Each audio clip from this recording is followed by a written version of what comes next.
From phantom monks that throw people downstairs to poltergeists that scratch children in their sleep, the UK isn't just rich in history, it's crawling with ghosts. I've uncovered the 10 most haunted towns where real paranormal encounters will make you question everything.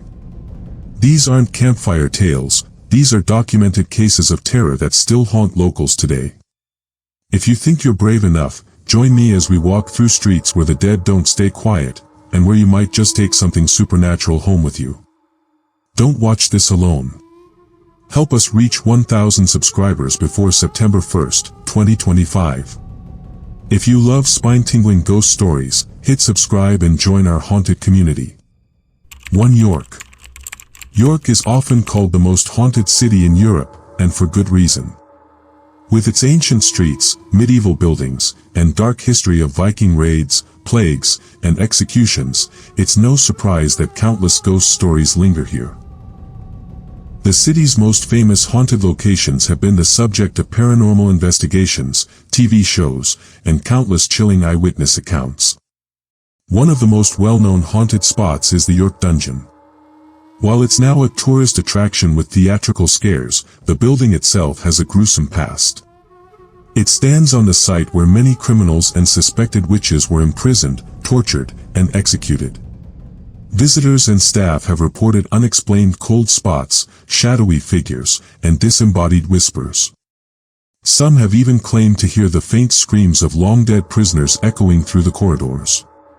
Another infamous location is the Treasurer's House, where one of the most credible ghost sightings in British history took place. In 1953, a young apprentice named Harry Martindale was working in the cellar when he suddenly heard the sound of a trumpet. Moments later, a group of Roman soldiers, some headless, marched straight through the walls. Martindale was so terrified that he fled and later reported the encounter to historians, who confirmed that a Roman road actually lay beneath the cellar. Since then, others have reported seeing the spectral soldiers, along with the ghost of a sad-looking boy believed to be a former servant. The York Minster, one of the largest Gothic cathedrals in Europe, is also said to be haunted.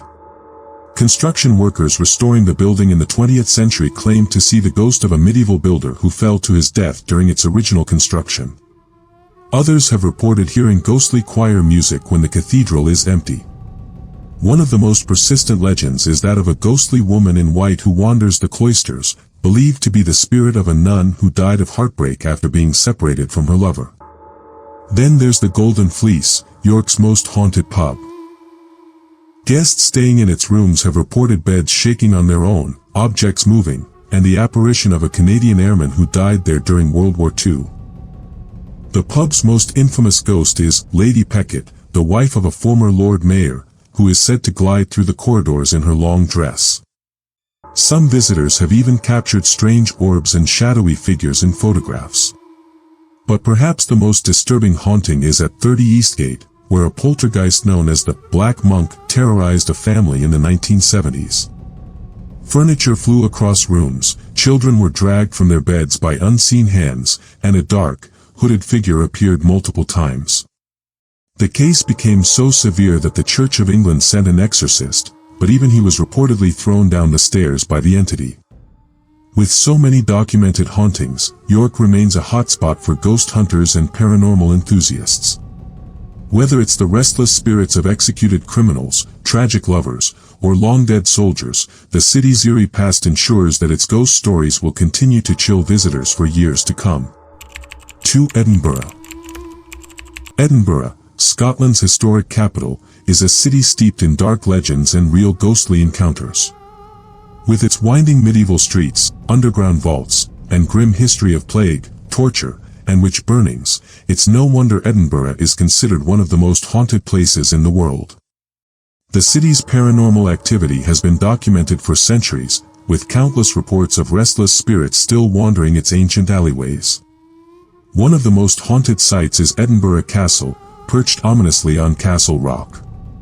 The fortress has witnessed centuries of bloodshed, from brutal battles to executions, and many believe the dead never left. Visitors and staff have reported strange phenomena, including phantom footsteps, sudden drops in temperature, and the ghost of a headless drummer boy. The drummer's ghost is said to appear before major tragedies. His spectral beats were reportedly heard before a fire in the 19th century and before World War II. Another well-known spirit is the Lone Piper, a young boy who vanished in the castle's underground tunnels centuries ago while playing his bagpipes. To this day, his faint piping can sometimes be heard echoing through the stone passages. Beneath the city lies an even more terrifying location, the Edinburgh vaults. These underground chambers were once used for storage, illegal gambling, and even as hideouts for criminals. But in the 18th and 19th centuries, the poorest of Edinburgh's residents were forced to live in these dark, damp spaces, where many died of disease or starvation.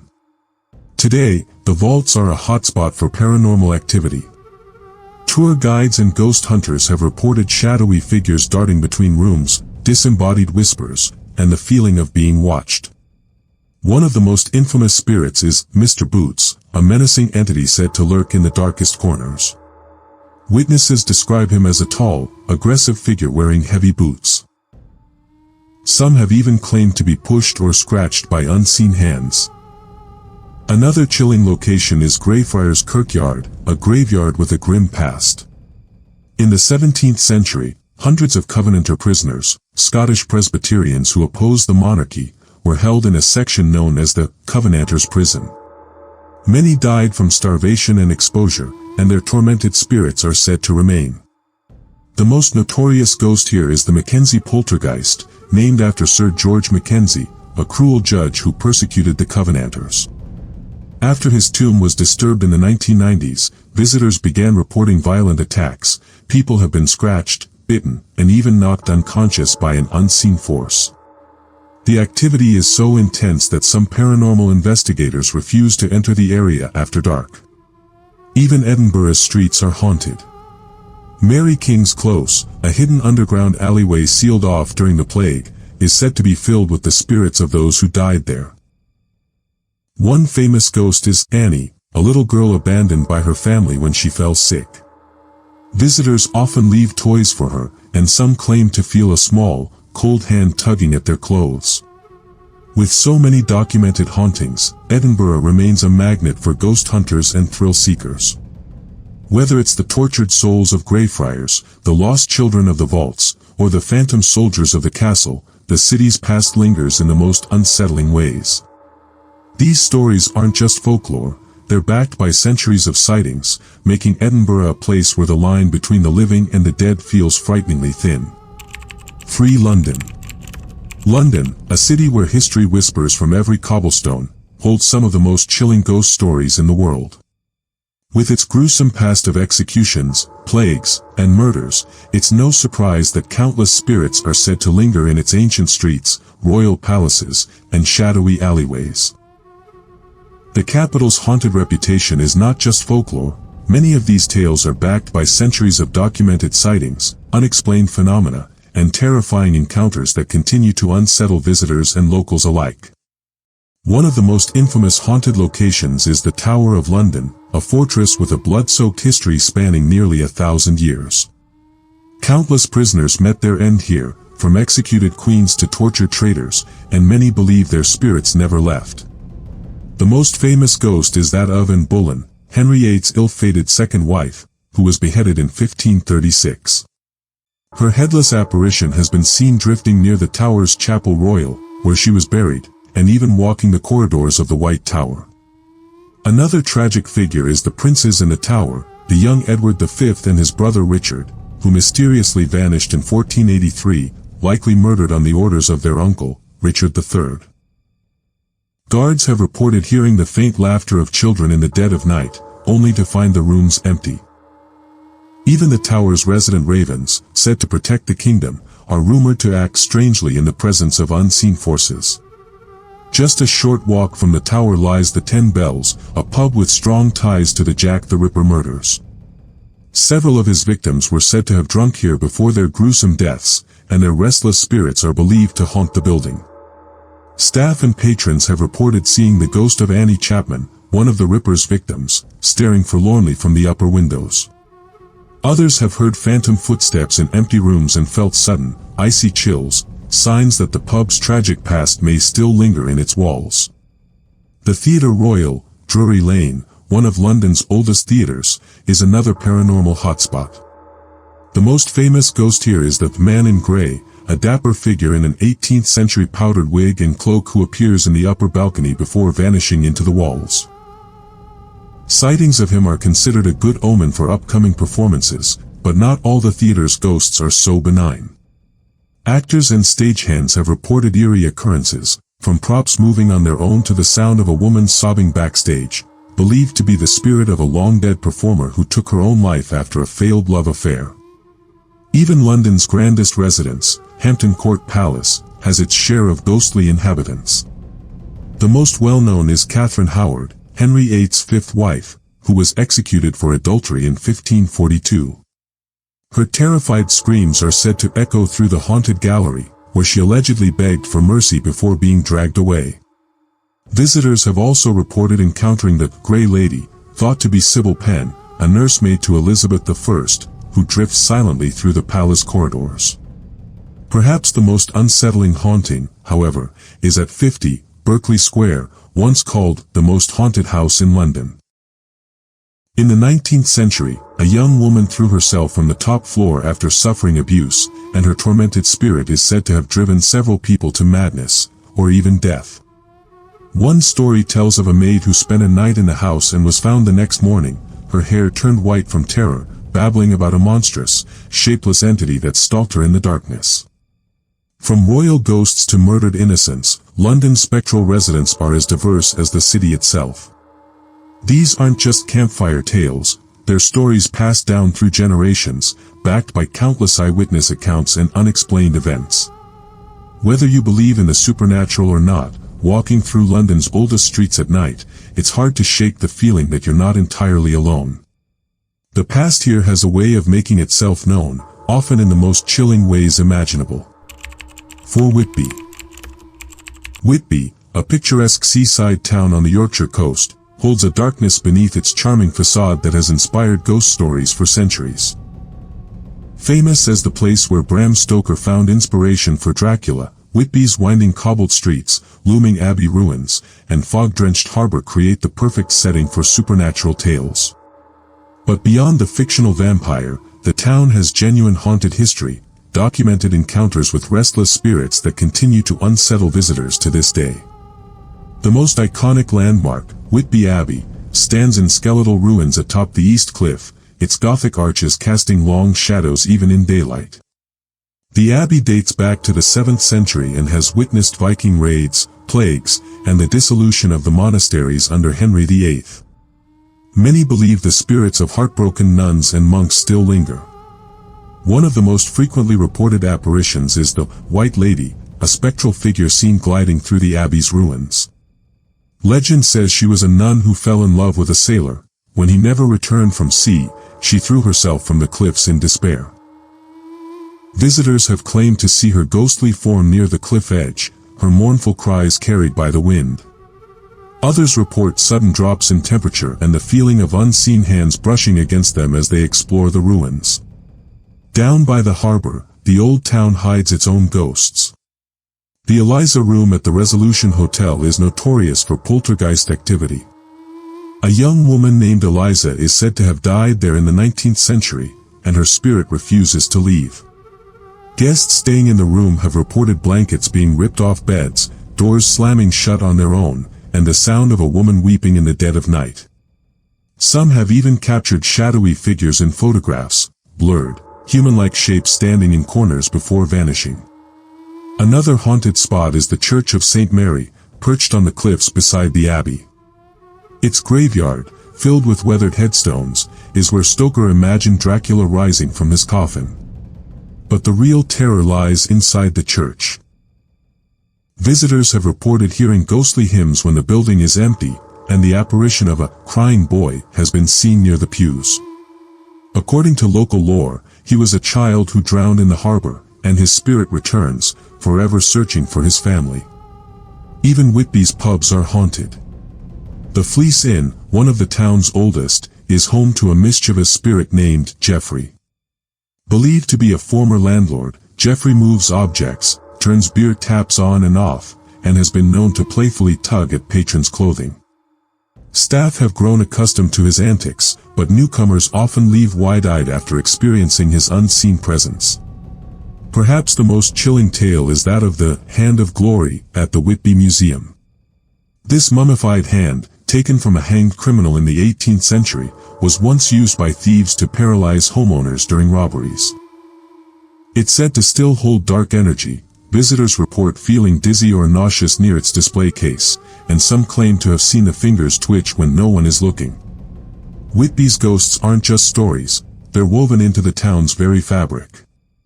Whether it's the tragic White Lady of the Abbey, the sobbing Eliza, or the playful Geoffrey, these spirits remind us that Whitby's past is never truly buried. Visit after dark, when the fog rolls in from the sea, and you might just feel the weight of centuries of history pressing in around you, along with something far less tangible, watching from the shadows. 5. Preston. Nestled along the North Wales coast, the quiet seaside town of Preston might seem an unlikely setting for one of Britain's most compelling poltergeist cases.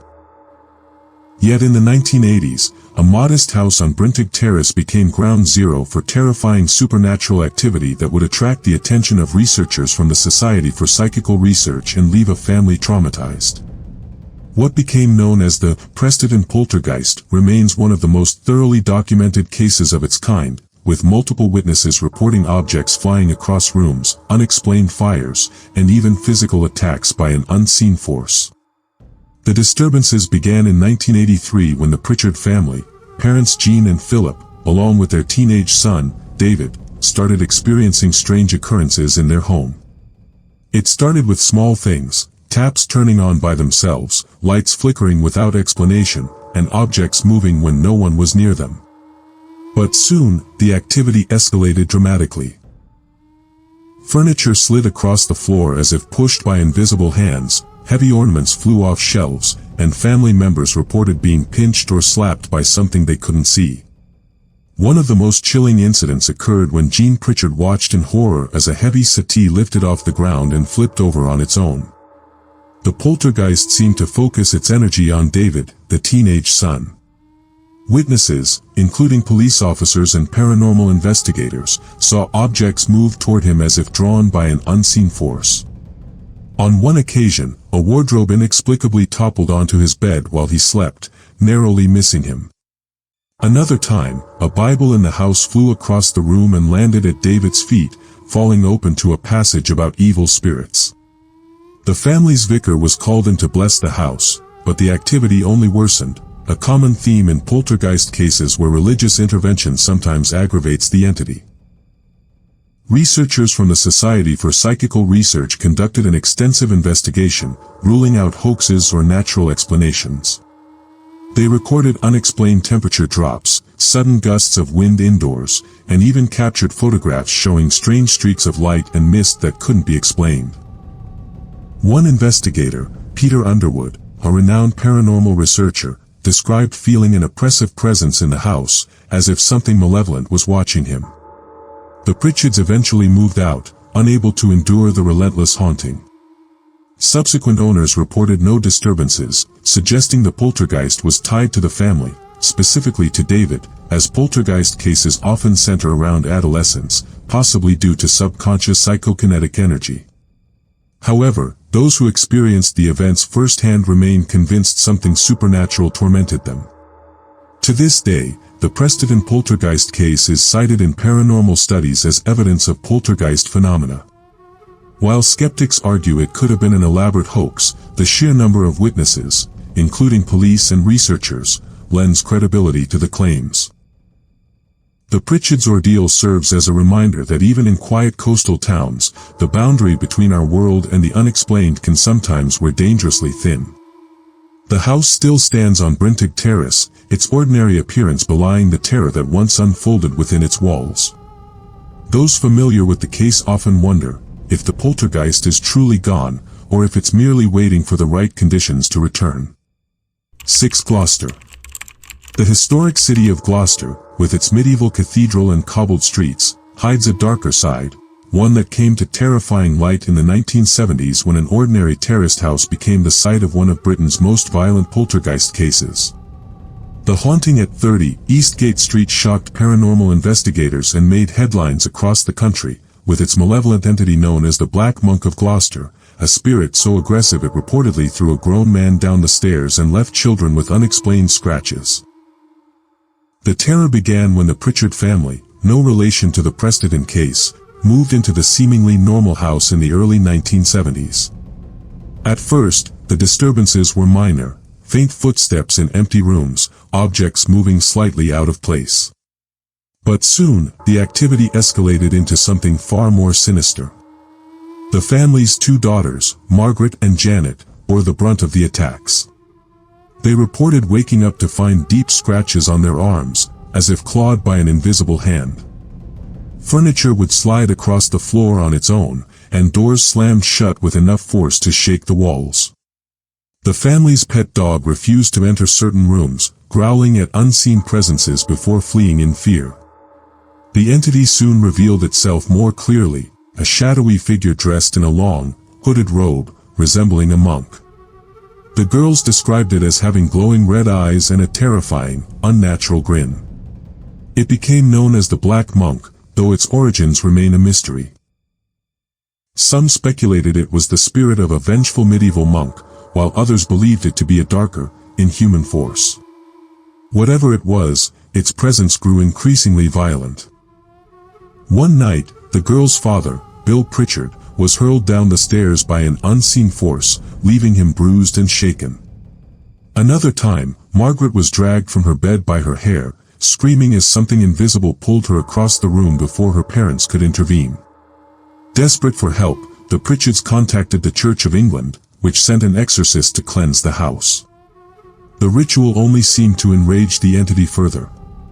During the exorcism, witnesses reported hearing deep, guttural growls from empty corners of the house, and the temperature dropped so suddenly that their breath became visible in the air. The exorcist himself was allegedly thrown down the stairs by the Black Monk, an attack so forceful it left him injured. Paranormal investigators, including members of the Society for Psychical Research, studied the case extensively. They documented unexplained phenomena, including sudden cold spots, disembodied voices, and objects moving on their own. Some theorized the poltergeist activity was tied to the daughters, particularly Janet, who was entering adolescence, as such cases often center around young people under stress. Yet the sheer violence of the attacks, combined with the recurring apparition of the Black Monk, suggested something far more sinister than typical psychokinetic energy. The Pritchards eventually moved out, unable to endure the relentless terror. Subsequent owners of 30 Eastgate Street reported no disturbances, leading some to believe the entity was attached to the family rather than the house itself. However, the case remains one of Britain's most chilling poltergeist stories, a stark reminder that even in a quiet, historic city like Gloucester, the supernatural can erupt with terrifying force. To this day, the Black Monk of Gloucester is cited in paranormal research as evidence of aggressive hauntings. Whether it was a trapped spirit, a demonic entity, or something else entirely, its brief but brutal reign of terror left an indelible mark on those who experienced it.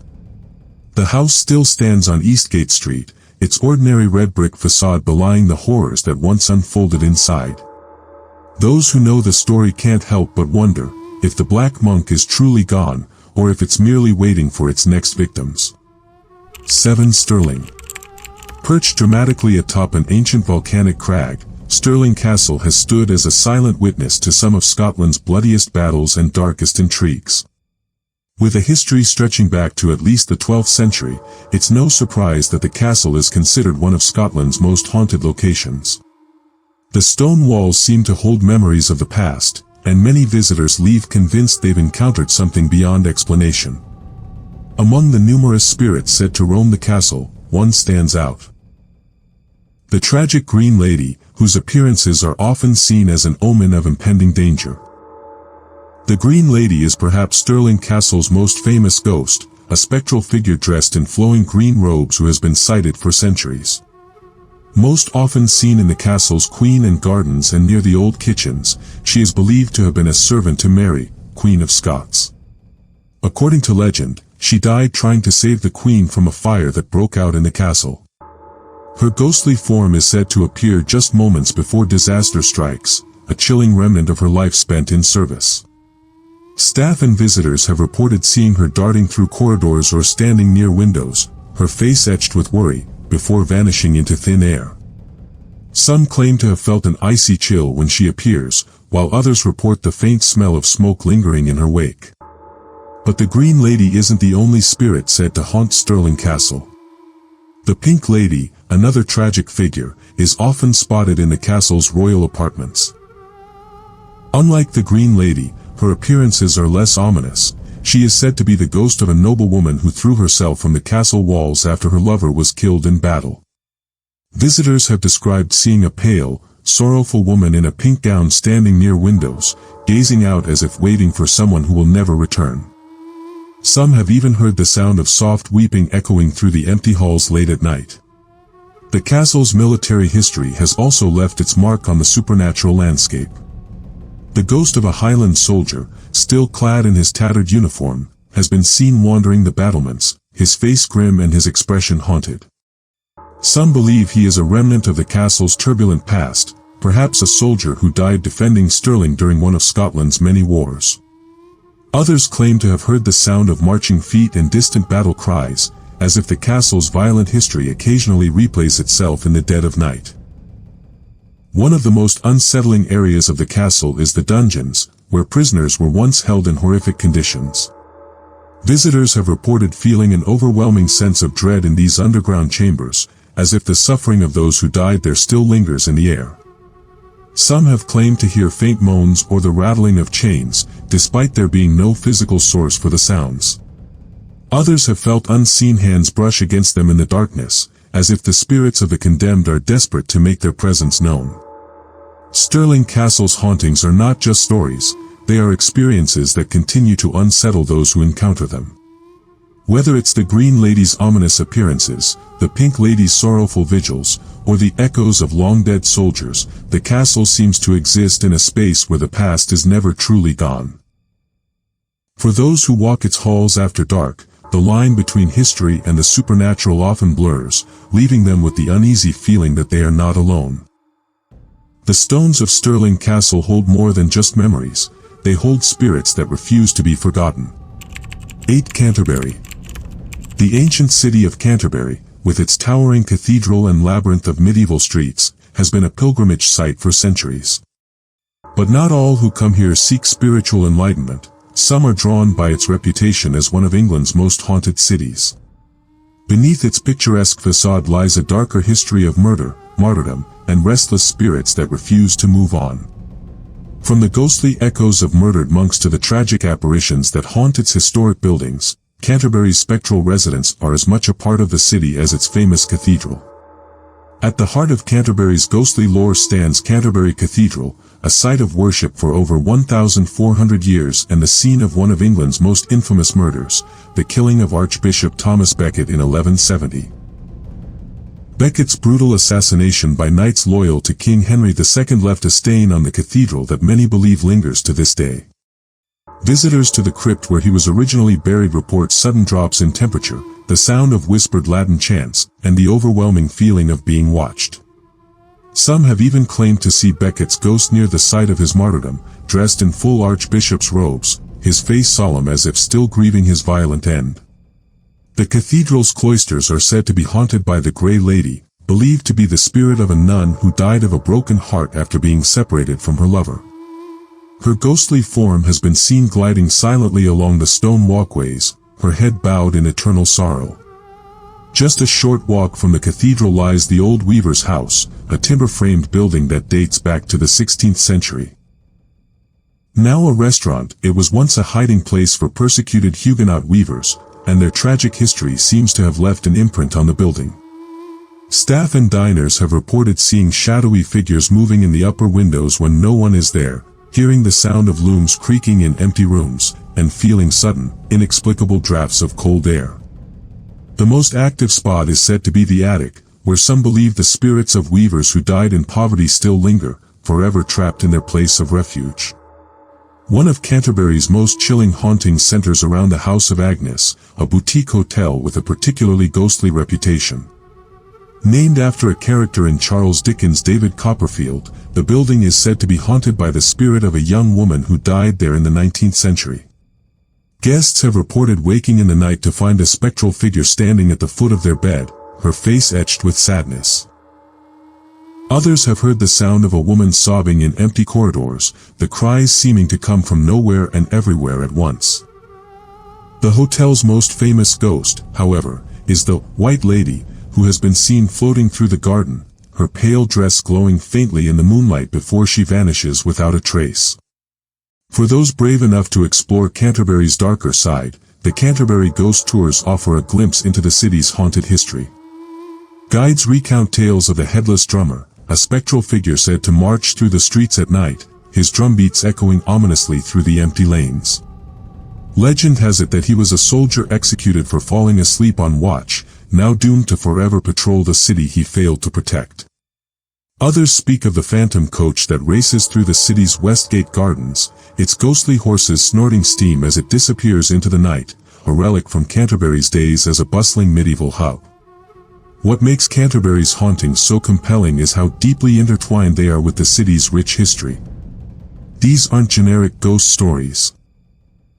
They're echoes of real people and real events, their tragedies etched into the very fabric of the buildings they now haunt.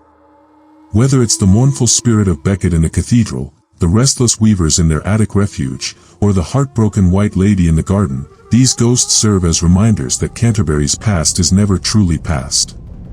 The city may be famous for its cathedral and Chaucer's tales, but for those who listen closely, its stones whisper much darker stories, stories that continue to unsettle visitors to this day. 9. Plymouth.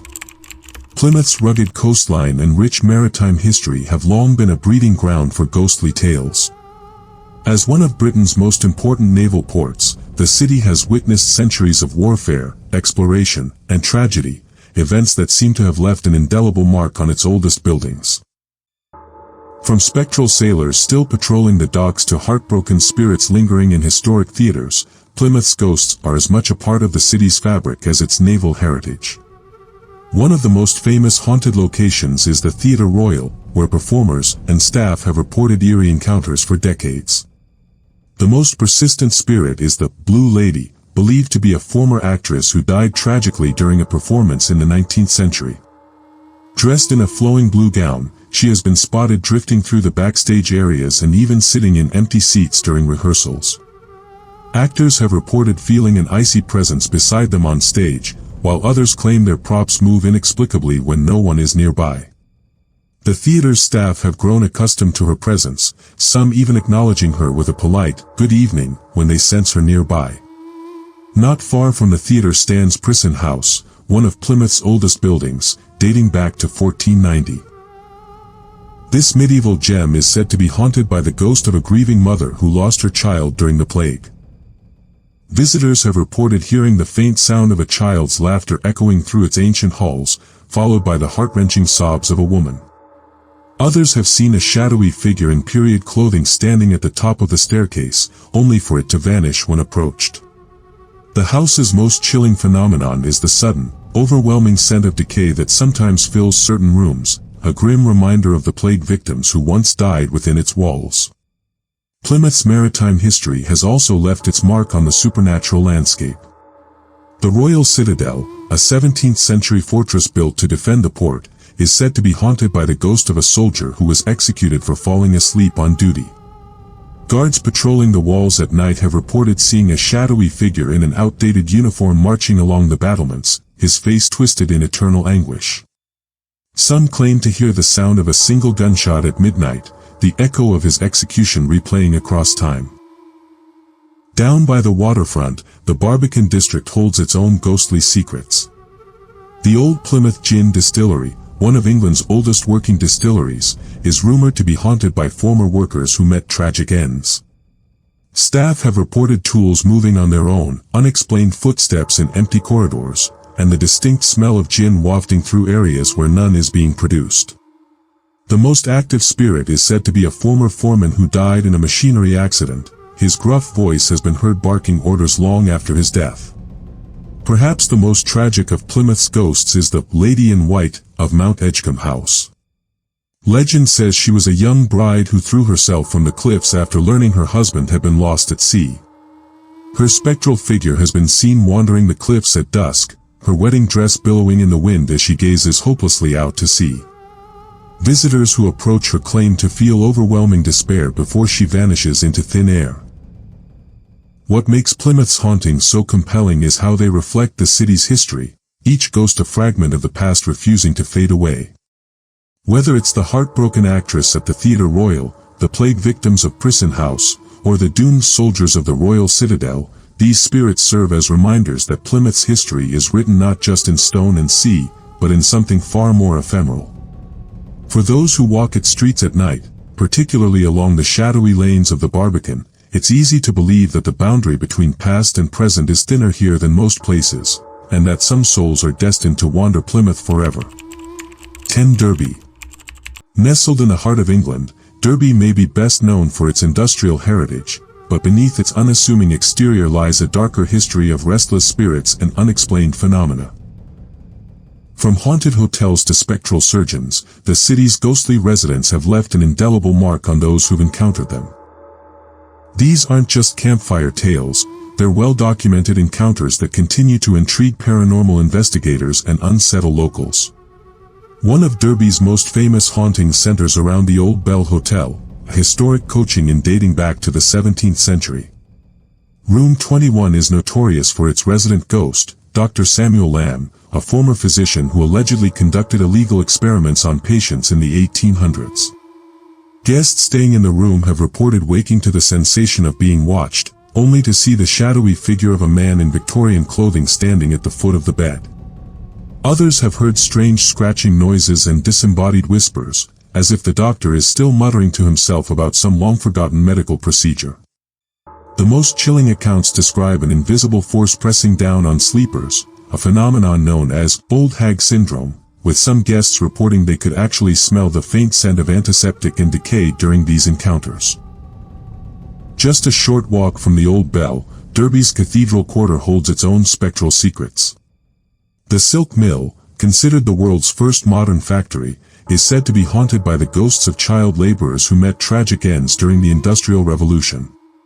Security guards patrolling the empty building at night have reported hearing the sound of small feet running across upper floors, followed by childish giggles that abruptly cut off.